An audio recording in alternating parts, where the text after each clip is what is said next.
नमस्कार दोस्तों, मैं हूं अमित और स्वागत करता हूं आपके अपने चैनल अमित जीएस सेंटर में। दोस्तों, आज की इस वीडियो में हम पढ़ने वाले हैं जीके के टॉप 10 मोस्ट इम्पोर्टेंट क्वेश्चंस को, जो कि आपके एग्ज़ाम्स के लिए काफ़ी इम्पोर्टेंट है, बार बार एग्ज़ाम्स में पूछे जाते हैं। सो इस वीडियो को मैंने आप लोगों के लिए स्पेशली बनाया है, ठीक है। और इन क्वेश्चंस को बहुत ही सिलेक्टेड वे में लिया है, ठीक है ना। तो चलिए हम लोग शुरू करते हैं आज के इस प्रश्न को। पहला प्रश्न जो है, भारत में पहली जनगणना की शुरुआत कब हुई थी? तो इसका जो राइट आंसर है दोस्तों, ऑप्शन नंबर 1 है 1872 में। 1872 ईस्वी में किसके कार्यकाल में? तो लॉर्ड मेयो के कार्यकाल में, ठीक है। किसके कार्यकाल में? लॉर्ड मेयो, ठीक है। ये इनके कार्यकाल में इसकी शुरुआत की गई थी। और अगर हम बात करें कि भारत में नियमित जनगणना की शुरुआत कब की गई थी, तो 1881 से कर दी गई थी, ठीक है। नियमित रूप से मतलब कि हर 10 साल बाद भारत में जनगणना हुआ करेगी। तो 1881 में, फिर 1891 में, ठीक है, फिर 2001 में, फिर 2011 में, अब 2021 में होगी, ठीक है ना। चलिए अगला प्रश्न देख लेते हैं हम लोग। भारत के उत्तरी सीमा पर स्थित पर्वत है, ठीक है। तो आपको पता ही है भारत के उत्तर में कौन सा पर्वत है? तो हिमालय पर्वत है, ठीक है। बहुत सारे गानों में भी आपने सुना होगा, देशभक्ति गानों में, ठीक है ना। चलिए अगला प्रश्न है, हिमालय पर्वत का एक मुख्य प्रकार है, ठीक है। मतलब अगर पूछा जाए कि हिमालय पर्वत किस तरीके का पर्वत है, ठीक है ना, तो यहाँ पर जो राइट आंसर बनेगा वो है वलित पर्वत का, ठीक है। ये वलित पर्वत का एक प्रकार है हिमालय पर्वत, ठीक है, या कह सकते हैं उदाहरण है हिमालय पर्वत, ठीक है। चलिए अगला प्रश्न देखते हैं। भारत में हिमालय की सर्वोच्च पर्वत चोटी है। तो इसका जो राइट आंसर बनेगा दोस्तों, क्या बनेगा? मुझे कमेंट बॉक्स में इसका आंसर लिख के ज़रूर बताइएगा। फिलहाल मैं आपको इसका राइट आंसर बताता हूँ। Kanchenjunga is A correct answer, ठीक है। यहाँ पर ऑप्शन नंबर 3 जो है बिल्कुल करेक्ट है। भारत में हिमालय की सर्वोच्च पर्वत चोटी है कंचनजंगा, ठीक है। चलिए अगला प्रश्न देखते हैं। संयुक्त राज्य अमेरिका का राष्ट्रीय खेल निम्न में से कौन सा है, ठीक है। तो यहाँ पर ये काफ़ी इम्पोर्टेंट प्रश्न है, बहुत सारे एग्जाम्स में पूछा गया है। सो इस क्वेश्चन को मैंने शामिल किया। तो संयुक्त राज्य अमेरिका का जो राष्ट्रीय खेल है दोस्तों, वो है, क्या है?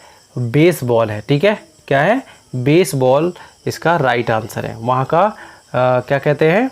राष्ट्रीय खेल है। अगर भारत का राष्ट्रीय खेल अगर पूछा जाए तो क्या होगा इसका आंसर? तो भारत का जो राष्ट्रीय खेल है दोस्तों, माना गया है, ठीक है, कि हॉकी है। ये कहीं ऑफिशियली लिखा नहीं गया है कि भारत का राष्ट्रीय खेल हॉकी है, लेकिन माना गया है, ठीक है। माना जाता है कि भारत का राष्ट्रीय खेल हॉकी है।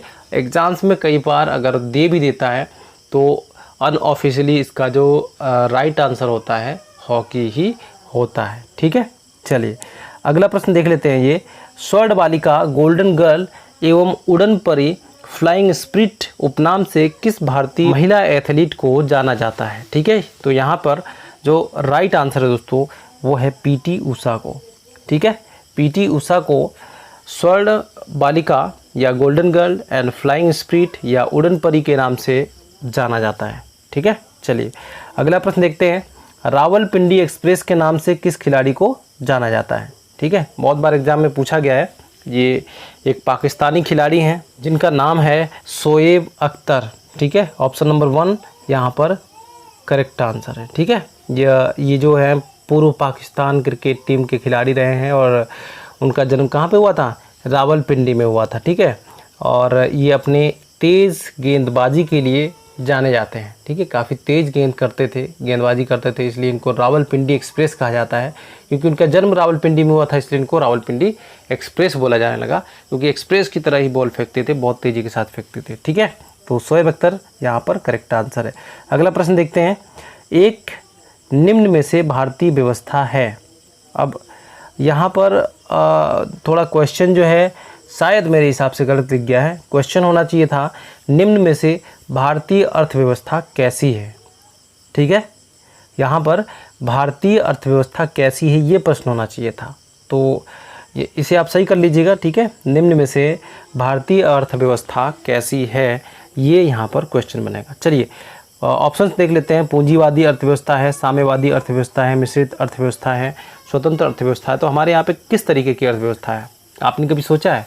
तो आप लोग समझ लीजिए कि ये जो भारत है ना हमारा, तो यहाँ की जो अर्थव्यवस्था है वो कैसी है, मिश्रित है। ठीक है, ऑप्शन नंबर 3 यहाँ पर करेक्ट हो जाएगा। कैसे? क्योंकि यहाँ पे जो अर्थव्यवस्था है इसमें निजी और सार्वजनिक दोनों क्षेत्र घुल मिल के काम करते हैं। ठीक है, यानी कि दोनों क्षेत्र विद्यमान हैं हमारे अर्थव्यवस्था में, हमारे देश की अर्थव्यवस्था में निजी और सार्वजनिक क्षेत्र की, दोनों क्षेत्र की जो व्यवस्थाएं हैं वो उसमें समाहित है, विद्यमान है, इसलिए इनको मिश्रित अर्थव्यवस्था कहा जाता है। ठीक है, यानी कि हमारे जो भारत देश की अर्थव्यवस्था है वो मिश्रित अर्थव्यवस्था है। ओके, चलिए अगला प्रश्न देखते हैं। भारतीय संविधान निम्नलिखित में से कौन सी नागरिकता प्रदान करता है? दोस्तों ये भी बहुत बार एग्जाम में पूछा गया, काफ़ी इंपॉर्टेंट प्रश्न है। तो भारतीय जो संविधान है हमारा वो हमको एकल नागरिकता प्रदान करता है। ठीक है, क्या करता है? एकल नागरिकता प्रदान करता है। ऑप्शन नंबर 1 यहाँ पर सही हो जाएगा। कई देश ऐसे हैं जो दोहरी नागरिकता प्रदान करते हैं, लेकिन हमारा देश ऐसा नहीं है, हमारा देश एकल नागरिकता प्रदान करता है। ठीक है, चलिए अगला प्रश्न देखते हैं। रंगोली भारत के किस क्षेत्र की प्रमुख कला शैली है? ठीक है, रंगोली आपने बहुत बार देखा होगा, घर के आंगन में बनाया जाता है कि नहीं? वैसे तो ये साउथ इंडिया साइड का क्या कहेंगे कि ये एक कला है, लेकिन अभी उत्तर भारत में भी रंगोली बनाई जाती है। ठीक है, और दक्षिण भारत में तो बनाई जा रही है। तो फिलहाल रंगोली आप लोगों को पता है, स्कूल कॉलेजों में भी इसका कंपटीशन होता है ना।